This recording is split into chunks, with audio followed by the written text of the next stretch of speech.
ജീവിത പ്രാരാബ്ദങ്ങൾക്കിടയിലെ സന്തോഷവും സുഖവും അറിയാത്ത ഒരുപാട് പേരുണ്ടാവാം.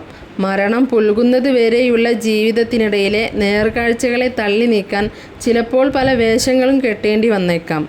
ഒന്ന് സമാധാനത്തോടെ കണ്ണടച്ചുറങ്ങാൻ പോലും കഴിയാതെ സങ്കടപ്പെടുന്ന ജന്മങ്ങളുടെ നേർക്കാഴ്ച പല രീതിയിലും കണ്ടവരാണ് നമ്മളൊക്കെ.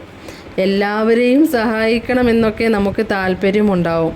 പക്ഷേ നമ്മുടെ പ്രശ്നങ്ങളും ബുദ്ധിമുട്ടുകളും കഷ്ടപ്പാടുകളും ഒക്കെ കഴിഞ്ഞിട്ട് വേണ്ടേ മറ്റുള്ളവരെ സഹായിക്കാൻ, അല്ലേ? പക്ഷേ അങ്ങനെ സഹായിക്കുന്ന ചിലർ നമുക്ക് മുന്നിലുണ്ട്. അവരെ നമുക്ക് അഭിനന്ദിക്കാം. കച്ചവടം ചെയ്യുന്നതിനിടയിൽ കുറച്ചു നേരം വിശ്രമിച്ച അയാൾ അറിയാതെ ഒന്ന് മയങ്ങിപ്പോയിരിക്കാം. കൊണ്ടുവന്നത് മുഴുവൻ വിറ്റ് ചെയ്യേണ്ട കാര്യങ്ങളുടെ ഒരു ചിത്രം തന്നെ അയാളുടെ മനസ്സിലുണ്ടാവും. പല സ്വപ്നങ്ങളും ഉണ്ടാവും. അതെല്ലാം ഓർത്ത് എപ്പോഴോ ഒന്നുറങ്ങിപ്പോയതാകും അദ്ദേഹം. പെട്ടെന്നുള്ള ഉറക്കത്തിലെ ഉണരിൽ അദ്ദേഹം നല്ല കാഴ്ച കാണാനുള്ള ഭാഗ്യം ലഭിച്ചു. ഈ വീഡിയോ കണ്ടിട്ട് അഭിപ്രായങ്ങളൊന്ന് പറയണേ.